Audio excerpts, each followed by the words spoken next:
우리 70년대 말에 아주 인기 있었던 드라마 중에 하나가, 또 제가 초등학교 때였던 것 같은데 아주 좋아했던 드라마 중에 하나가 전우라는 방공 드라마가 있습니다. 혹시 여러분도 보셨습니까? 전우? 나시찬이라는 배우가 소대장이었는데 안 보셨습니까? TV가 혹시 없었던 건 아니신가요? 구름이 간다 뭐 이렇게 시작하는 그 노래가 아직도 제가 생각나는데요. 이거 보면서 저희 초등학교 때 아이들, 저 친구들하고 놀 때 항상 전쟁 놀이를 되게 많이 했습니다. 제가 꼭 그 소대장이 된 것처럼 나를 따르라 그러면서 우리가 총 들고 굉장히 많이 그 놀았던 것이 아직도 생각납니다. 그래서 초등학교 때 군인이 되고 싶다는 그런 생각을 잠시 한 적도 있습니다. 뭐 장군이 되든 소대장이 되든 군대 직업 군인으로 섬기고 싶다 그런 마음도 가진 적이 있습니다. 그때 혹시 장면이 기억나시는지 모르겠는데 저 혼자만 이렇게 좋아했던가요? 그 처음 장면인가 항상 앞에 나올 때 구름이 이렇게 연기가 자욱하고 막 사람들이 다 죽어 있어요. 그러다가 비틀비틀 소대장이 혼자 일어나면서 거기 아무도 없냐 그렇게 막 소리 지르는 장면이 있습니다. 전쟁터에 수많은 사람이 죽어가는데 마지막에 누가 살아남았나, 누가 살아있는 자가 누군가 소리치는 것들이 아직도 생각납니다. 우리 인생도, 우리 신앙의 여정도 영적인 전쟁이라고 성경은 말하고 있습니다. 쉽지 않은 우리 전투와 같은 그런 치열함이 있기 때문입니다. 그냥 잘 살면 되는데, 열심히 신앙생활 하면 될 것 같은데 그렇지 않고 우리를 자꾸 흔드는 세력들이 있습니다. 우리 속에 우리 옛사람의 소욕들이 나를 자꾸 흔듭니다. 나를 힘들게 하죠.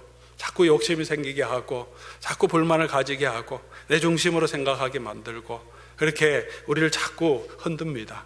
환경도 그렇습니다. 이 땅에 사는 삶이 고단이 있고 어려움이 있어서 고난이 오래 지속되면 좀 힘들고 어려울 때가 많습니다. 그 주위에, 그 뒤에서 악한 사탄이, 마귀가 역사합니다. 뱀에, 하나님이 창조하신 생물 중에 하나인 뱀에 들어가서 하와와 또 아담을 유혹했듯이 이 삶의 환경 가운데 우리의 연약한 육체의 뒤에서 우리를 계속해서 넘어뜨리려고 합니다. 한 사람이라도 더 이 믿음의 길에서 떨어뜨리려고 날마다 우는 사자처럼 우리를 공격하기 때문에 우리가 그냥 가만히 있으면 되는 게 아니라는 거죠. 평안할 때도 유혹이 있습니다. 나태해질 유혹이 있습니다. 이 모든 평안함이 그냥 내게 주신 선물인 것처럼, 내가 이룬 것처럼 안락하게 빠질 때도 있고요. 고난이 있으면 고난 때문에 더 믿음 가운데 설 것 같은데 그렇지 않고 막 좌절하고 낙심할 때가 참 많습니다. 그렇게 어느 때나 사탄은 우리를 흔들려고 합니다. 우리를 도전합니다. 이 믿음의 전쟁에서 우리 전후의 이 마지막 장면처럼 누가 살아남아 있을 수 있을까? 누가 이 믿음의 선한 싸움을 달리고 달려갈 길을 마치고 마지막에 하나님 앞에 설 수 있겠습니까? 때로는 우리가 제 자신을 볼 때도 어떤 그런 때가 있고 우리 성도님의 삶을 볼 때도 그런 때가 있습니다. 우리에게 에너지가 있는데, 하나님의 은혜가 있는데 그 에너지가 많이 방전되고 또 많이 써버린 배터리 같아, 그런 생각이 듭니다. 배터리가 많이 방전되면 차도 시동을 걸면 어떻게 합니까? 부르릉 하면서 불이 확 들어옵니다. 걸릴 것 같아요. 조금 움직이는데 금방 꺼집니다. 다시 시동을 걸면 부르릉 하면서 다시 불이 들어오긴 하는데 오래 가지 않습니다. 수초, 수분 있다가 다시 꺼져버립니다. 근데 계속하면 어떻게 됩니까? 반복하다 보면 나중에는 부르릉 소리도 못 나고 키럭키럭 하다가 나중에는 아무 소리도 안 나게 됩니다. 우리가 믿음을 가지고 하나님의 은혜를 받고 애를 써서 불이 잠깐 들어오는 것 같은데 또 식어버리고, 또 잠깐 들어오는 것 같은데 또 식어버리고, 그것이 반복되다 보니까 이 기운이 점점 빠져서 나중에는 불이 확 들어오지도 않고 키럭키럭 하는 정도밖에 되지 않는, 어떤 때는 우리 신앙이 그렇게 이 삶의 환경 때문에, 어려움 때문에 그렇게 점점 약해지고 방전된 배럴이 같이 될 때도 있는 것 같습니다. 사랑하는 성도 여러분, 우리가 이 믿음의 싸움을 끝까지 잘 감당하고 우리 사도 바울처럼 마지막에 하나님 앞에 다음대로 설 수 있기를 원합니다. 오늘 본문 말씀에 우리가 본 것은 하나님의 보좌 앞에 서 있는 수많은 성도들을 보았습니다. 이 믿음의 삶을 지키고 마지막 때에 이 하나님 앞에 보좌 앞과 어린 양 앞에 서 있는 수많은 성도들을 보았습니다. 9절 말씀이죠. 이 일 후에 내가 보니 각 나라와 족속과 백성과 방언에서 아무도 능히 셀 수 없는 큰 무리가 나와 흰 옷을 입고 손에 종려 가지를 들고, 무슨 말입니까? 하나님의 거룩한 제사장이 된 거고 종려 가지를 들고 있다는 건 승리의 상징입니다. 승리했어요. 이 믿음의 모든 선한 싸움을 싸우고 이기고 이제 하나님 보좌 앞에 서 있습니다. 그들이 보좌와 어린 양 앞에 서서, 이 7장은 6장 마지막에 나오는 이 외침에 대한 응답으로 기록되어 있습니다. 6장 17절 말씀 보면 6장에는 하나님께서 7 봉인 안에 담긴 심판을 선포하는 내용입니다. 첫 인을 뗄 때, 둘째 인을 뗄 때 여러 가지 환란이 이 땅에 임합니다. 하나님이 심판하시는 거죠. 전쟁이 있습니다. 지금도 전쟁이 있습니다. 평화를 가져가 버립니다. 여러 가지 인플레이션이 생깁니다. 곡물 가격이 막 올라갑니다. 지금도 인플레이션이 있죠. 질병이 있습니다. 기근이 있습니다. 자연재해도 있습니다. 얼마 전에 알바니아에서도 큰 6.6 넘어가는 지진이 있어서 많은 사람들의 사상자가 생겼습니다. 스톰, 바람이 있습니다. 자연재해가 있고, 그런 심판이 임할 때 17절 말씀, 그들의 진노의 큰 날이 이르렀으니 누가 능히 서리요. 이 하나님 앞에 누가 서겠는가? 이 땅에 하나님의 뜻을 순종하지 않은 이 땅에 결국 하나님께서 오셔서 심판하시겠는데 누가 서겠느냐? 누가 설 수 있겠습니까? 누가 여러분 그 앞에 하나님 보좌 앞에 설 수 있겠습니까? 그런데 서 있는 사람들이 있다는 거죠. 그게 9절 말씀입니다. 보좌 앞에 서 있는 사람이 있습니다. 엄청나게 많은 사람이 서 있습니다. 이들이 누굽니까? 하나님의 백성이죠. 성도들입니다. 단순히 보좌 앞에 서 있는 것만이 아니라 이들이 누리는 축복을 15절에서 17절까지 기록하고 있습니다. 그러므로 그들이 하나님의 보좌 앞에 있고, 그죠? 앞에 서 있죠. 그냥 서 있는 것만이 아니라 그의 성전에서 밤낮 하나님을 섬깁니다. 보좌에 앉으시니가 그들 위에 장막을 치십니다. 보좌에 앉으시니가 그냥 계시지 않고 그들 위에 장막을 친다. 이 장막을 친다는 상징적인 표현이죠. 옛날 이스라엘 백성들 광야 생활은 너무 피곤하고 힘들고 해가 많이 있죠. 해가 있는 이 광야 생활에서 천막은 그들의 안식처입니다. 지금도 베두인들이 양털로 만든, 가죽으로 만든 천막을 치고 그 밑에 있습니다. 이 양털 천막을 치고 그 밑에 있으면 그 밑에는 그래도 시원하죠.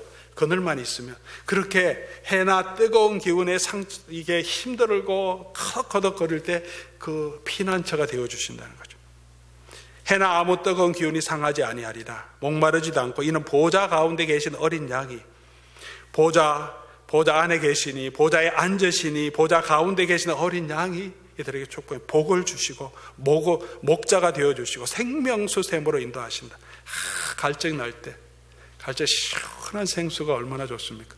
미국에는 그런 게 많이 없는데 한국에서는 산행할 때는 한참 산을 올라가다 보면 늘 용달샘 같은 게 있고요.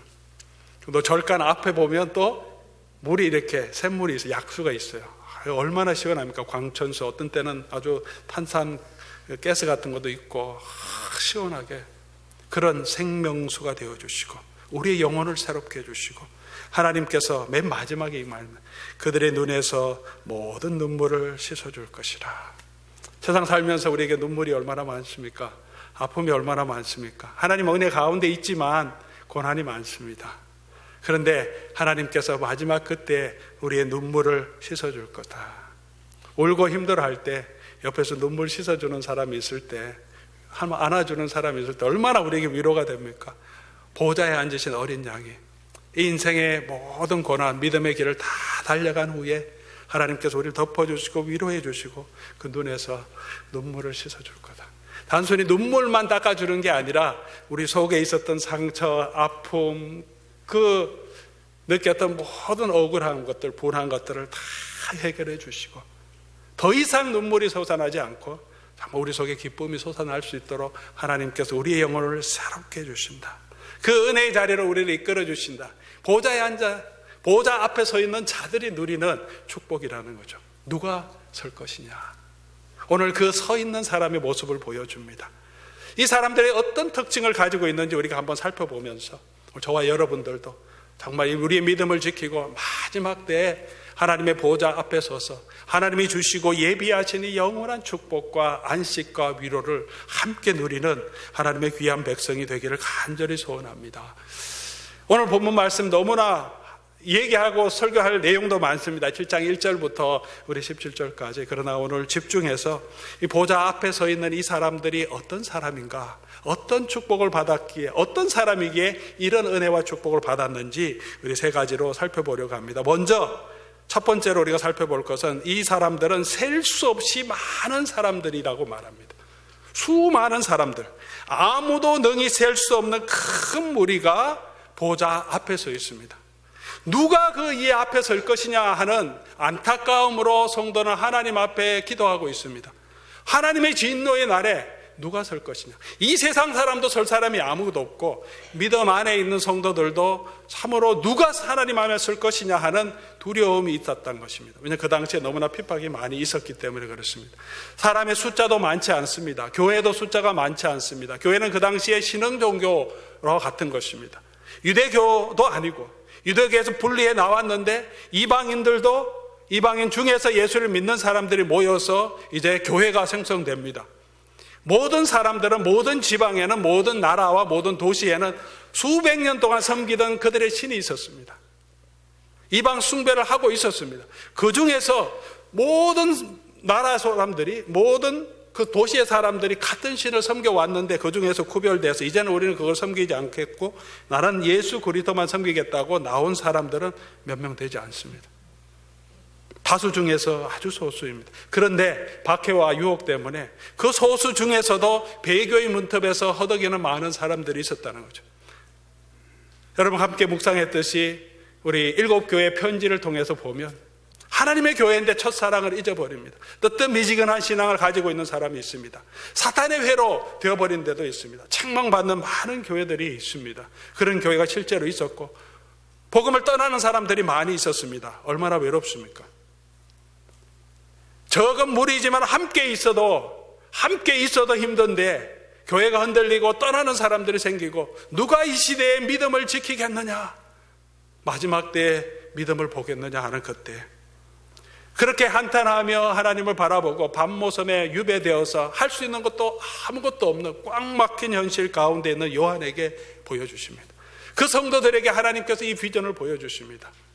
하늘의 보좌 앞에 보니까 그 앞에는 수도 없이 많은 사람이 서 있다는 것입니다. 네가 혼자 있지 않다는 것을 보여주시는 거죠. 네가 결코 혼자 있지 않다. 밤모섬에 갇혀 있지만 요한아, 너 결코 혼자 있지 않다. 이미 믿음 안에 섰던 수많은 믿음의 선조들이 있고 지금도 믿음을 지키는 사람이 있고 앞으로도 이 믿음 안에 설 수많은 하나님의 백성들, 하나님 앞에 서 있는 자는 셀 수 없이 많은 모든 민족, 족속, 백성, 나라, 방언에서 모인 수많은 사람들이 하나님 앞에 서게 될 것이라는 것을 보여주십니다. 고난은 견딜 수 있습니다. 함께하는 사람이 있으면. 근데 가장 힘든 것은 외로움이지 않습니까? 내가 혼자 있다는 생각을 들 때, 나 혼자 이 고생하고 이 교회를 힘들게 봉사하고 있다는 생각이 들 때 낙심이 됩니다. 누군가 같이 있어주면, 나를 붙들어주는 사람이 있으면 우리가 같이 힘써 일합시다. 성교회도 마찬가지 아닙니까? 성교회 임원들 지금 구성하기 힘들어갖고 너무 힘듭니다 목사님 이렇게 하는데 좀 같이 모여주면 얼마나 힘이 나겠습니까? 맨날 모이던 몇 분만 모여서 또 회장하고 부회장하고 총무하고 낙심이 되죠. 좀 같이 와서 임원 안 하더라도 참여만 해줘도 얼마나 힘이 납니까? 선교도 마찬가지죠. 전도도 마찬가지입니다. 같이 있어주면 그렇게 좌절할 때가 많습니다. 오늘 이 시대를 보면서 좌절할 때도 있지 않습니까?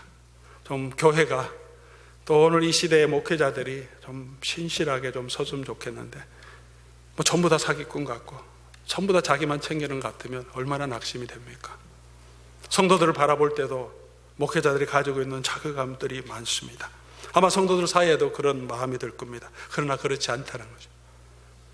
하나님을 섬기는 신실한 백성들은 언제나 어느 시대나 있었다는 것입니다. 엘리야 시대에 엘리야가 혼자 남았다고 생각할 때 좌절하고 죽어버렸으면 좋겠다. 하나님 내 영혼을 취하십시오 그렇게 말합니다. 근데 하나님께서 엘리야에게 뭐라고 말씀하십니까? 로렙 나무 밑에서 그를 먹이시고 입히시고 다시 호렙 백성까지 가게 하신 다음에 엘리야가 똑같은 얘기합니다. 나만 혼자 있습니다, 하나님.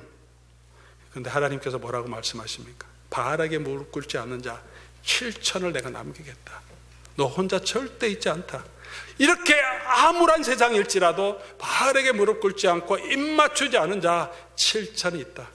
그 7천뿐만이 아니라 아합의 국내 대신 오바댜도 있었습니다. 아합을 섬기는 사랑받지만 하나님을 지극히 섬기는 경외하는 사람이라고 성경은 기록하고 있습니다. 어두운 세상 가운데, 그 가운데 있지만 신실한 일꾼들이 구석구석에서 하나님의 일을 감당하고 있다는 것입니다. 오바댜가 구원해 놓은 100명의 선지자도 있었어요. 50에서 50명씩 숨겨두었습니다. 엘리야 혼자 있지 않았다는 겁니다. 지금도 마찬가지라고 생각합니다. 낙심하지 말라는 거죠. 사랑하는 성도 여러분, 우리 교회도 신실한 일꾼들이 있습니다. 함께 하나님의 나라를 세우고자 하는, 성격도 다르고 생각이 조금 다를 수는 있겠죠. 그러나 하나님의 나라를 위해 꿈꾸고 하나님의 교회를 세우고 이 시대에 하나님이 우리에게 주신 사명과 선교적인 사명을 잘 감당하기 위해 마음에 품고 있는 많은 성도들이 있는 줄 믿습니다. 지난 한 해 동안도 많은 어려움들이 있었지만 그래도 함께 해주시는 우리 장로님들 계시고 우리 포도원 지기와 모든 성도님들 직분자들이 계셨기 때문에 이곳까지 오게 된 것으로 저는 생각하고 너무 감사드립니다. 부족한 것이 있지만 우리 함께하는 성도들, 믿음 안에 있는 성도들이 많이 있다는 것입니다.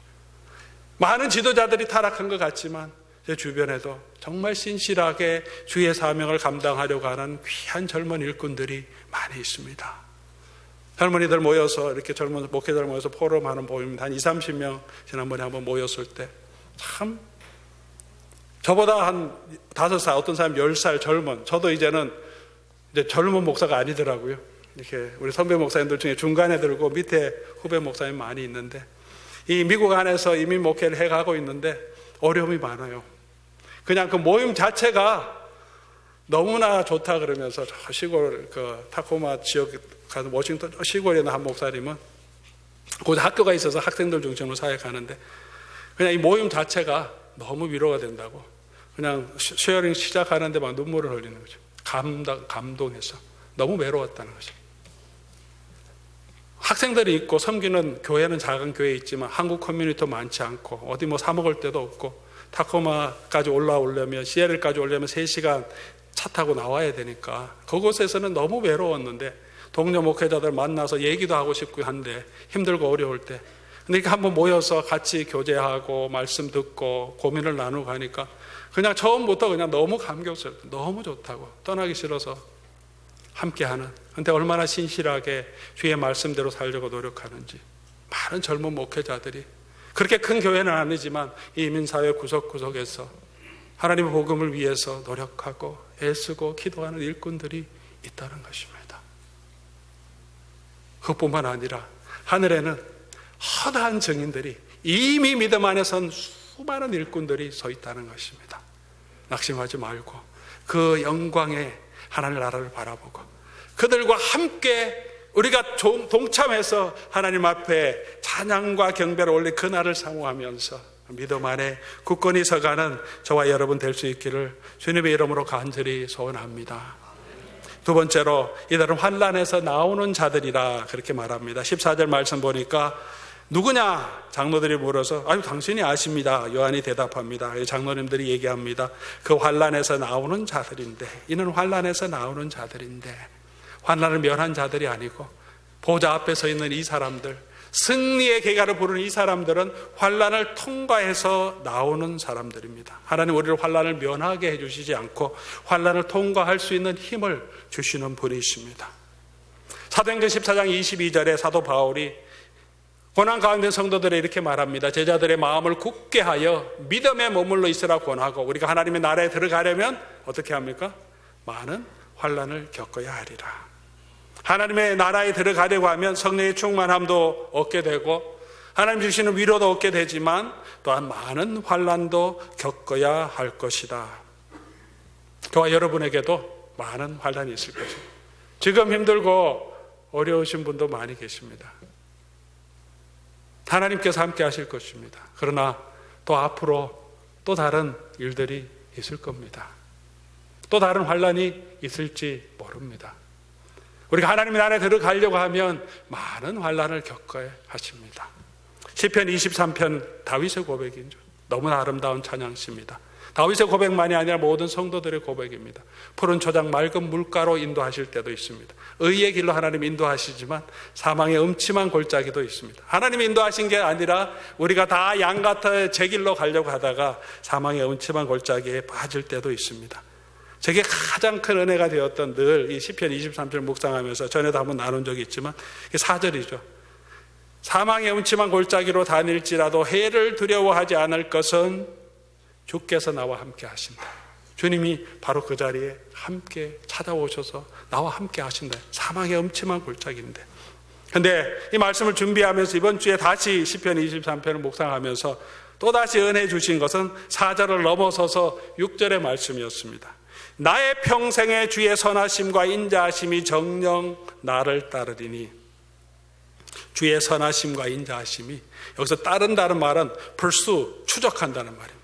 내가 어디로 가든지 추적대가 있으면 계속 따라오듯이 하나님의 선하심과 인자하심이 나를 어디로 가든지 따라오십니다. 그래서 사망의 음침한 골짜기에도 하나님께서 나를 버리지 아니하시고 선하심과 인자하신 하나님이 찾아오셔서 내 옆에 계셨다고 고백합니다.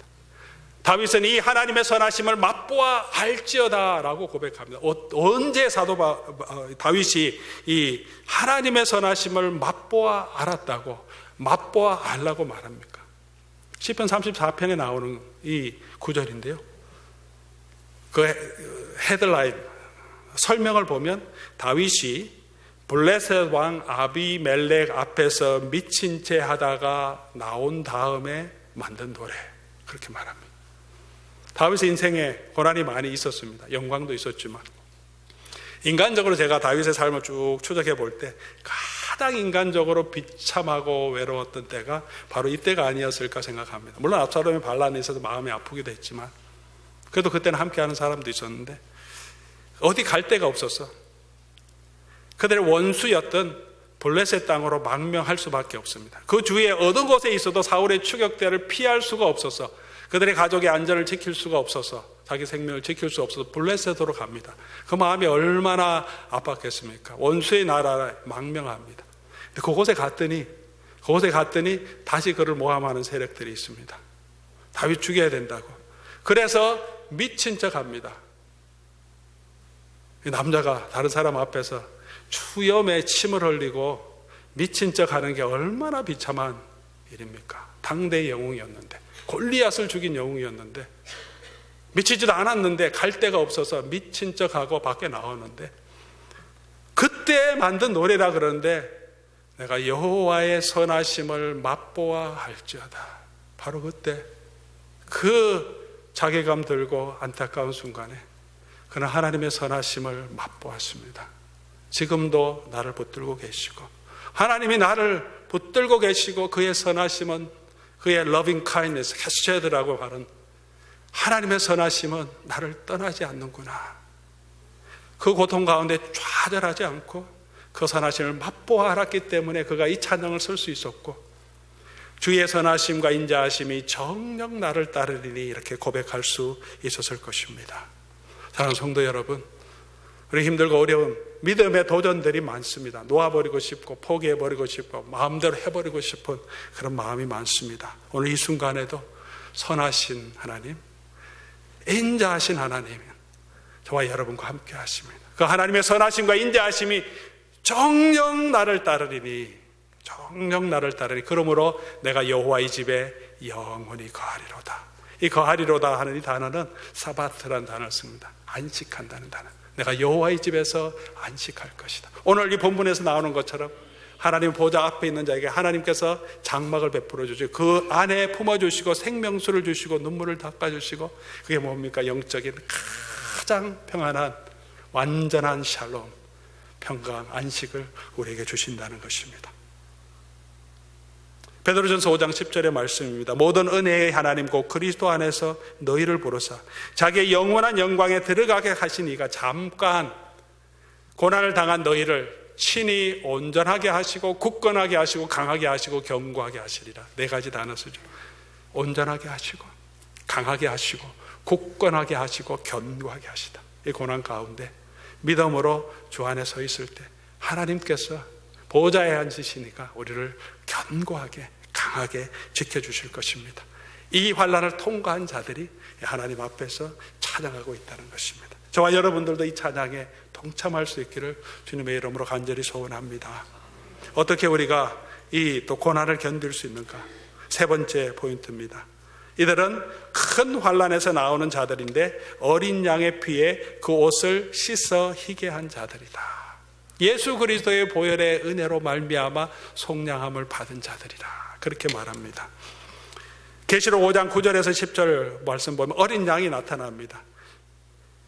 하나님 보좌 앞에 두루마리가 있는데, 이 두루마리라는 것은 이제 글을 써놓은 그 책이죠. 옛날식의 책이죠. 근데 인봉을 해놨습니다. 7개. 이게 하나님의 구원의 역사의 책인데 열어져야 되는데, 하나님이 그래서 구원을 완성하시는데 10자가 없다고 한탄할 때 유다의 사자이고 어린 양이 되신 예수님께서 나타나셔서 그 인을 떼실 자가 된 겁니다. 그 예수님을 찬양하는 내용인데, 그 예수님이 어떻게 하셨냐면 모든 족속과 방언과 백성과 나라 가운데서 사람들을 이 어린 양의 피로 사서 하나님께 드리시고, 우리가 예수 그리스도의 피로 속량함을 입고 우리 하나님 앞에 서 있는 겁니다. 오늘 우리 본문 말씀 보니까 이 수많은 무리들이 어디에서 나왔습니까? 모든 족속, 민족, 나라, 백성, 방언에서. 오늘 5장 9절 10절에 나오는 동일한 내용입니다. 그렇게 예수 그리스도의 피로 구속함을 받은 자입니다. 동일하게 이들이 입었던 이 흰 옷은, 예복은, 선지자의 제사장의 옷은 예수 그리스도의 피로 씻긴 옷입니다. 동일하게 이 예복은 성도들의 옳은 행실이라고 계시록 19장 8절에는 이야기합니다. 19장 8절에는 이 예복이 제사장의 예복이 아니라 신부의 예복으로 표현합니다. 우리가 그리스도 어린 양의 신부 되었는데, 우리가 아름다운 예복을 입었는데 이것은 성도들의 옳은 행실이다. 그렇다면 우리가 성도들의 옳은 행실, 우리의 옳은 삶으로 구원을 얻게 됩니까? 예수 그리스도의 보혈의 은혜로 구원을 얻게 됩니까? 두 가지 모습이 이 계시록에는 같이 나옵니다. 같은 옷을 이야기하는데, 성도가 입은 옷을 얘기하는데 7장에 그 해결책이 있습니다. 7장에 보면 7장 14절 표현을 보시기 바랍니다. 우리를 깨끗하게 하는 것은 누구의 능력입니까? 깨끗하게 하는 것은 예수 그리스도의 보혈의 피로 씻어진 것. 그것이 우리가 세척제 같이, 그죠? 그것이 우리의 죄를 씻어줍니다. 우리의 누더기 같은 우리의 죄를, 우리의 옷을 깨끗하게 씻어줍니다. 근데 누가 씻어야 합니까? 누구에게 씻으라고 합니까? 큰 환난에서 나오는 자들인데, 그들이 어린 양의 피에 자기 옷을 씻어서 희게 했다. 누가 해야 합니까? 우리가 해야 합니다. 그래서 예수님께서 오셨을 때 예수 그리스도를 믿으라고, 회개하라고 선포하십니다. 회개할 수 있는 능력을 성령께서 우리 마음속에 주셔서 우리의 심령을 새롭게 하셔서 우리로 하여금 복음의 메시지를 듣고 변화시켜 주십니다. 그러나 하나님께서 하시는 일이고, 우리는 복음의 메시지를 들을 때 어떻게 하라고 합니까? 회개하라고 말합니다. 예수 그리스도를 믿으라고 합니다. 믿어지지 않을 때도 믿으라고 합니다. 믿을 수 있도록 간구하라고 합니다. 내 믿음이 연약하니 나의 연약한 믿음을 도와주소서라고 하나님 앞에 나오는 자를 예수님께서는 칭찬하십니다. 그렇게 믿음으로 주님 앞에 나오기를 원하십니다. 그것이 예수 그리스도의 피에, 예수 그리스도의 보혈의 은혜에 우리의 옷을 빨아서 희게 하는 것입니다. 예수 그리스도의 보혈의 능력이 우리의 삶에서 나타나는 것입니다. 예수님께서 우리를 위해 죽으셨다면 그 예수 그리스도의 흔적이 우리의 삶을 통해서 배어나는 것이죠. 예수 그리스도의 모습이, 예수 그리스도의 사랑이, 예수 그리스도의 인내가, 예수 그리스도의 기쁨이, 예수님의 헌신이 우리 속에서 피에 빨려지는 것처럼 우리의 몸에 예수의 흔적이, 예수의 삶이 묻어나는 삶, 그것이 예수 그리스도의 피에 그 옷을 빨아서 희게 한 자들, 하나님 보좌 앞에 서 있는 자들입니다. 십자가는 나를 내려놓는 것이고 그리스도로 나를 채우는 것입니다. 그 십자가의 길, 예수 그리스도의 피에 우리 몸을 함께 동참하게 하는 그 일로 예수님 우리를 부르셨습니다. 자기를 부인하고 자기 십자가를 지고 나를 따르라고 하셨습니다. 예수님의 십자가는 어떤 곳입니까? 영광의 곳이 아니죠. 저주의 곳이었습니다. 예수님도 피하고 싶은 곳입니다. 하기 싫은 일이었습니다. 견디기 힘든 고통이었습니다. 그 십자가를 하나님의 뜻이면, 예수님께서 주의 뜻이면 내가 그것을 감당하겠습니다. 순종하여 가는 그 길이었습니다. 그것을 기쁨으로 감당하는 그것이 십자가의 예수 그리스도의 피에 우리 옷을 빨아서 깨끗하게 하는 그런 삶입니다. 예수님께서 바울을 부르셨는데 바울을 어디로 보냅니까? 이방인의 사도로 보냅니다. 베드로는 누구에게 보냅니까? 유대인의 사도로 보냅니다. 많은 선교학자들은 이것이 선교학적으로 참 적절한 하나님의 보내심이라고 하지만 그 당시 상황을 살펴보면 반대로 보내는 게 훨씬 더 적절하지 않았을까 하는 생각이 저는 듭니다. 사도 바울은 율법학자였습니다. 율법을 가지고 유대인들을 능히 이길 수 있는 사람이었습니다. 유대인들에게 가면 그는 인정받습니다. 이방인에게 가면 랍비 교육받은 게 그렇게 인정받지는 못합니다. 그리고 사도 바울은 이방인 너무 싫어했습니다. 이방에 있는 사람들은 너무 싫어했습니다. 그런데 그를 이방에 보냅니다. 그가 가장 싫어했던 사람, 가장 저주했던 사람, 개같이 취급했던 그들에게 네가 복음의 사도가 되어서 그들에게 가라고 말합니다. 베드로는 오히려 베드로가 이방인에게 갔으면 더 잘했을 겁니다. 갈릴리 바다에서 업으로, 그가 갈릴리 지방에는 이방인 헬라인들이 너무 많았습니다. 고기 잡으면 헬라인들에게 팔아야 됩니다. 그들과 접촉하고 그들과 함께 지냈던 사람입니다. 헬라 말도 조금 했을 겁니다. 너무나 편하게 그들과 지낼 수 있습니다. 유대인들에게 가면 비난받습니다. 무시당합니다. 배운 것도 없는 사람이 됩니다. 갈릴리 촌 사람입니다. 그런데 베드로를 유대인에게 보냅니다. 베드로를 유대인에게 보냅니다. 베드로에게 유대인은 어떤 사람들입니까? 유대에 있던 이 사람들은 어떤 사람들입니까? 그가 그토록 사랑했던 예수님을 죽였던 사람들입니다. 그런데 그곳으로 보냅니다. 그들에게 복음을 증거하라고 말합니다. 그것을 감당하라고 말합니다. 그리고 십자가의 능력으로 베드로도 바울도 예수 그리스도의 보혈의 피에 자기 옷을 씻은 자가 되는 것입니다. 사랑하는 성도 여러분, 우리에게도 도전이 있습니다. 오늘 교회를 향하여 하나님의 나라를 향한 우리에게 도전이 있습니다. 예수 그리스도의 피에 저와 여러분의 삶, 우리의 삶에 예수 그리스도의 피의 흔적, 삶의 흔적이 있습니까? 오늘도 우리에게 봉사의 기회가 많이 주어져 있습니다. 해야 합니다. 아무도 하려고 하지 않습니다. 부담스러워합니다. 밖날 하는 것도 힘들죠. 그 양계팀 하는 것도 부담스러울 때가 있습니다. 몸 봉사도 부엌 봉사도 힘들 때가 있습니다. 힘든 곳에 하나님 우리를 보내십니다. 복음을 증거하는 것은 더 힘들죠. 어려운 게 있습니다. 그곳으로 가기 싫은 그곳으로도 우리를 보내실 때, 선교의 사역으로 우리를 보내실 때 저와 여러분은 어떤 자세로 서 있습니까? 예수 그리스도의 삶이 우리 가운데 나옵니다. 그것이 힘들고 어려운 것이 아니라 그리스도의 능력으로 기쁘게 감당할 때 성령께서 그 가운데 나타나시며 하나님의 영광 받아주실 줄 믿습니다. 그렇게 예수 그리스도의 피에 우리 옷을 빨아서 깨끗하게 한 자, 그들이 하나님의 보좌 앞에 서 있다고 말합니다. 우리 부족합니다. 연약합니다. 오늘 다시 한번 우리 하나님의 은혜의 보좌 앞으로 나아갈 수 있기를 바랍니다. 지친 우리의 마음을, 돌같이 굳은 마음을 성령께서 다시 만져주셔서 예수 그리스도의 피로 다시 씻어주셔서 우리를 정결케 하시고 살갑게 부드럽게 하시고, 하나님 우리의 이 눈을 열어서 하늘의 영광을 보고 우리도 그 영광스러운 천상의 하나님의 교회에 동참할 수 있도록 그 비전을 바라보고 믿음 가운데 굳건하게 서갈 수 있도록 하나님 나를 붙들어 주십시오. 그렇게 믿음 가운데 서갈 수 있기를 주님의 이름으로 간절히 소원합니다.